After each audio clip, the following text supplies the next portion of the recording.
खेल सामग्री में हुए भ्रष्टाचार के मामले में डीपीसी ने की कार्रवाई, बीआरसीओ को पहुंचाया अपने मूल विभाग। बड़वानी डीपीसी संजय सिंह तोमर ने जानकारी देते हुए बताया कि कुछ माह पूर्व खेल सामग्री में हुए भ्रष्टाचार के मामले में बीआरसीओ के निलंबन के लिए प्रस्ताव इंदौर आयुक्त को भेजा गया था और उक्त कार्रवाई प्रचलन में है। वो मिशन के नियमानुसार जिनके ऊपर कार्रवाई या जांच चलती है उन्हें मूल विभाग में भेजा जाता है, जिसके तहत बीआरसीओ को अपने मूल विभाग में भेजा गया है और आगे जो भी इंदौर आयुक्त के द्वारा हमें दिशा निर्देश दिए जाएंगे उसके तहत बीआरसीओ पे कार्रवाई होगी।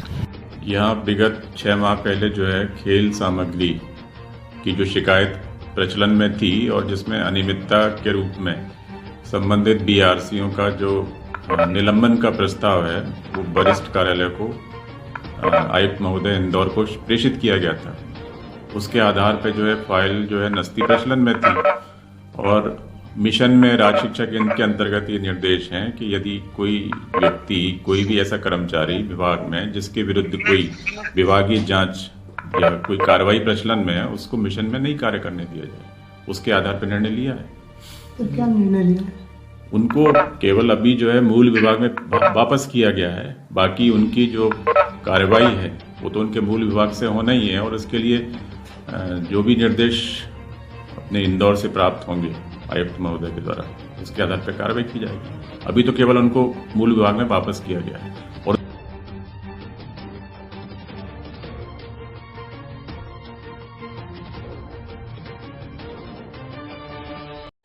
जलसा marriage garden Barwani Kukshi bypass की हुई शिकायत रहवासियों द्वारा। बड़वानी एसडीएम श्री घनश्याम धनगर को जलसा मैरिज गार्डन की शिकायत की उसके ही सामने रहने वाले रहवासियों ने और दुकानदारों ने बताया कि जलसा मैरिज गार्डन की जो वेस्टेज पानी होता है वो हमारे घरों के सामने आके जमा हो गया है। जलसा मैरिज गार्डन ने पानी निकासी की कोई व्यवस्था नहीं की है। उक्त जमा पानी से हम लोगों का जीना दुभर हो गया है। साथ ही पानी जमा होने से भी मच्छर हो रहे हैं, ताकि बदबू आ रही है और विभिन्न समस्याएं हमारे सामने खड़ी हो गई है। कई बार इस संबंध में जलसा मैरिज गार्डन वालों को बताया गया, परंतु कोई अभी तक निराकरण नहीं हुआ है। और कहाँ रहते हैं? दिलीप पटेल है, जानकी मोटर्स बाईपास पे है गैरेज। क्या समस्या लेके आए थे? जलसा द्वारा जो उनका ड्रेनेज का पानी है वो रोड पे, मतलब रोड साइड जो खंती होती है उसमें छोड़ा हुआ है, तो वो आके पूरा हमारे गैरेज के पास में आके इकट्ठा हो रहा है। रोड साइड पूरी दूर बदबू करता है और मेरी पूरी बिल्डिंग क्षतिग्रस्त हो रही है उससे। कितने लोग प्रभावित हो रहे हैं उसके आसपास के सर जितने भी प्लाट वाले हैं, रेसिडेंशियल वाले हैं, दुकानदार व्यापारी भाई मेरे हैं, ये सब लोग उससे वो हो रहे हैं प्रभावित। आवेदन दिया था आपने? आवेदन दिया हुआ है, उसके आज तारीख भी लगी हुई थी, बाकी अभी कोई निराकरण नहीं है। क्या चाहते हैं? बस वो उसका ड्रेनेज का पानी व्यवस्थित निकाल दें।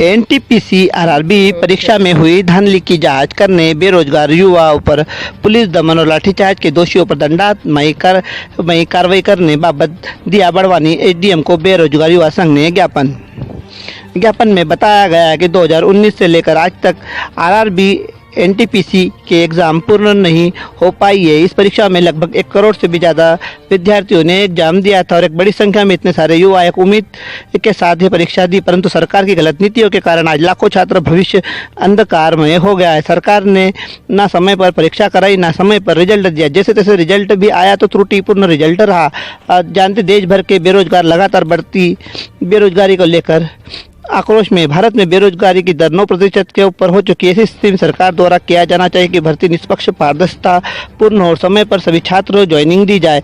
वर्तमान में इस परीक्षा में पारदर्शिता परिलक्षित ही नहीं हुई, क्योंकि इसमें विभाग में लगभग 20% से रिजल्ट घोषित किया, पर विभाग अपने खुद के फैसले पर मुकर गया। मात्र 11% ही रिजल्ट जारी किया। ऐसे छात्र अपनी आवाज़ उठाने के लिए बिहार सरकार के प्रशासनिक तंत्र पर छात्राओं युवाओं को भयंकर रूप से दमन किया गया। हॉस्टल में घुसकर पुलिस ने छात्राओं को मारा गया, आंसू गैस के गोले छोड़े गए, बर्बर लाठीचार्ज हुआ और कई सारे छात्र आज भी पुलिस कस्टडी में है। तो संगीन धाराओं में उन पर केस दर्ज किया गया। वहीं इस संबंध में एसडीएम को ज्ञापन सौंपा। बड़ोले नाम है और कलेक्टोरेट हम जिस प्रकार पिछले कुछ दिनों में आरआरबी और एनटीपीसी के जो बैंकिंग में एग्ज़ाम निकलती है उसके संबंध में उसमें पारदर्शिता के लिए पटना में और प्रयागराज में विद्यार्थी शांतिपूर्ण आंदोलन कर रहे थे, जिसमें विद्यार्थियों को पुलिस द्वारा और यूपी गवर्नमेंट और बिहार गवर्नमेंट के द्वारा विद्यार्थियों को भगा कर मारा। जो विद्यार्थियों पर बेरोजगारों जिस प्रकार हमला किया गया है उसके संबंध में आज पूरे मध्य प्रदेश में पूरे 52 जिलों में ज्ञापन दिया गया है। आवली नर्सरी के समीप मोटरसाइकिल की भिड़ंत में एक की मौके पर मौत, 2 गंभीर घायल। पाटी थाना क्षेत्र के आवली गांव के समीप नर्सरी के यहां पर हुई घटना। सावरापानी निवासी घायल अमायशा अपने पिता केसिया को मोटरसाइकिल से कंडरा निवासी मखड़ा के साथ इलाज के लिए बड़वान लेकर जा रहा था। बताया जा रहा मृतक केसिया पिछले 1 साल से बीमार था, जिसे इलाज के लिए बड़वानी अस्पताल लेकर जा रहे थे। इस दौरान आगे चल रही मोटरसाइकिल को पीछे से टक्कर मार दी, जिससे तीनों रोड पर गिर गए। वहीं बीमार केसिया को सिर में गंभीर चोट लगने से मौके पर ही मौत हो गई। वहीं अमायशा और मखड़ा को गंभीर चोट आई, वहीं एक अन्य मोटरसाइकिल को मामूली चोट आई। घटना के दौरान लोगों की भीड़ जमा हो गई। मौके से 100 डायल को सूचना दी गई। सूचना मिलते ही 100 डायल के पायलट गोविंदा भट्ट व तैनात आरक्षक ईश्वर पचाया घटनास्थल पहुंचकर घायलों को इलाज के लिए सामुदायिक स्वास्थ्य केंद्र पार्टी लेकर आए। पुलिस की आगे की कार्रवाई जारी है।